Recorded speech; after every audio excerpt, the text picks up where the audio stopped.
नमस्कार. Tilaknagar Balvidya Mandir, Dombivli east, standard 4th, subject English Balbharati, lesson number 32, the noble monkey. Hello students, today I will tell you a wonderful story. Listen carefully. मुलांनो, आज आपण थोर किंवा महान माकड या गोष्टीविषयी चर्चा करणार आहोत. ही गोष्ट मी तुम्हाला सांगते, ती तुम्ही काळजीपूर्वक ऐका आणि या गोष्टीतून तुम्ही काय शिकलात ते सुद्धा शोधा. नीट ऐका हां. In a forest glade on the banks of the river Ganga there was a tall shady mango tree. जंगलातील मोकळ्या जागेत गंगा नदीच्या काठी एक उंच डेरेदार म्हणजेच भरपूर पाने असलेले किंवा सावली देणारे आंब्याचे झाड होते. Every year it bore big juicy mangoes that were very sweet to taste. दरवर्षी त्याला रसाळ मधुर असे भरपूर आंबे यायचे. In the forest there lived hundreds of monkeys with their king. त्या जंगलात शेकडो माकडे म्हणजेच वानर त्यांच्या राजासोबत राहत होते. The monkey king was bigger, stronger and also wiser than all the other monkeys. राजा माकड मोठे, ताकदवान आणि इतर माकडांपेक्षा हुशार होते. The monkeys loved the mango tree for its spreading branches, cool shade and delicious fruit. सर्व माकडांना ते आंब्याचे झाड फार आवडायचे, कारण त्याच्या पसरलेल्या फांद्या, थंडगार सावली आणि रुचकर चवदार फळे यामुळे. They often played about on the tree and enjoyed eating the tasty mangoes. ती माकडे अनेकदा म्हणजे नेहमीच त्या झाडावरच खेळायची आणि स्वादिष्ट रुचकर आंबे खाण्याचा आनंद घ्यायची. Their king warned them, "Don't let even a single mango fall into the river." त्यांचा राजा त्यांना नेहमी ताकीद द्यायचा, बजावायचा की चुकून सुद्धा एकही आंबा नदीत पडू देऊ नका.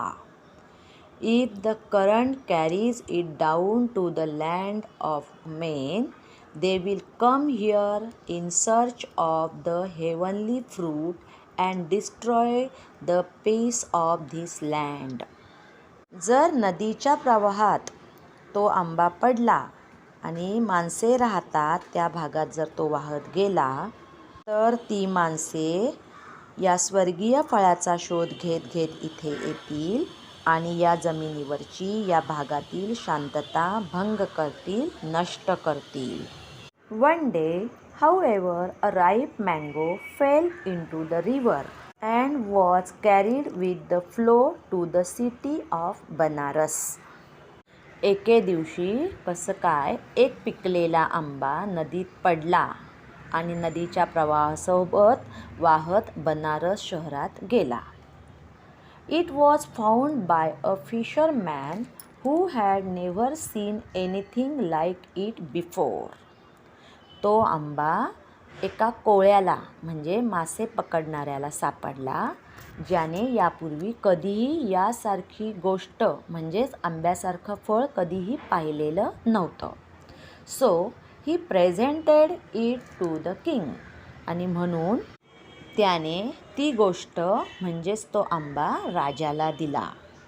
When the king tasted a slice of the fruit, he liked it very much. जेव्हा राजाने आंब्याची एक फोड खाल्ली, त्याला तो खूपच आवडला. He shared it with his queen and ministers. They all loved its flavor, and in the end it was decided that a search party should be sent to find the tree that bore such a divine fruit. तो आंबा राणीला, दरबारातल्या लोकांना म्हणजे जे मंत्री प्रधान होते त्या सर्वांना खूप आवडला आणि शेवटी असे ठरले की एक तुकडी एवढे सुंदर दिव्य फळ येणाऱ्या झाडाचा शोध घेण्यासाठी पाठवायचे किंवा तुकडी पाठवायची असे ठरले. A fleet of rafts sailed up the river carrying many of the courtiers and the king himself. नदीच्या किनाऱ्यावर दरबारातील बरेच लोक म्हणजेच दरबारी लोक आणि राजा स्वतः हे सर्वजण आले व तराफा करून त्यावरून सर्वजण शोधायला निघाले. By and by the fleet of rafts reached the forest glade on the bank of the river and also found the mango tree laden with fruit. The king and the courtiers were overjoyed.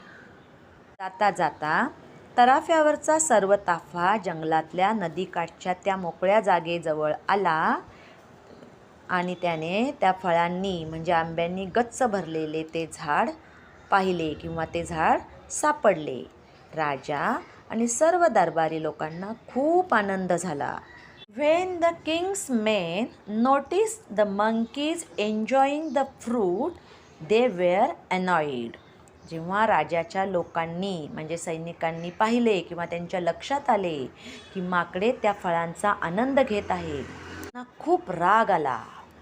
They decided to drive them away mercilessly. त्यांनी निर्दयीपणे त्यांना दूर घालवायचे, हकलवून द्यायचे असे ठरवले.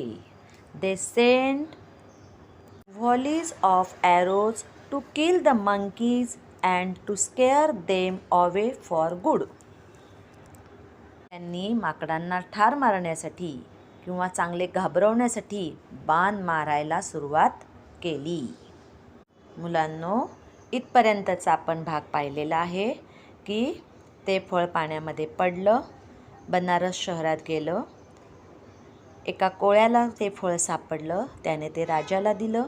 राजाला ते फळ खूप आवडलं, तसेच राणीला आणि इतर लोकांनासुद्धा खूप आवडलं आणि म्हणून त्या फळाचा म्हणजे आंब्याचा शोध घेण्यासाठी सगळा ताफा आता जंगलात आलेला आहे. आणि जंगलात आल्यावर त्यांना ते झाडसुद्धा सापडलेलं आहे. त्या झाडावर माकडे बघून त्या लोकांना खूप राग आला आणि त्यांनी माकडांना बाण मारायला सुरुवात केलेली आहे. आता पुढे काय घडलेलं आहे ते आपण पुढील भागात बघणार आहोत. इथपर्यंतचा पाठ व्यवस्थित वाचून ठेवा. धन्यवाद.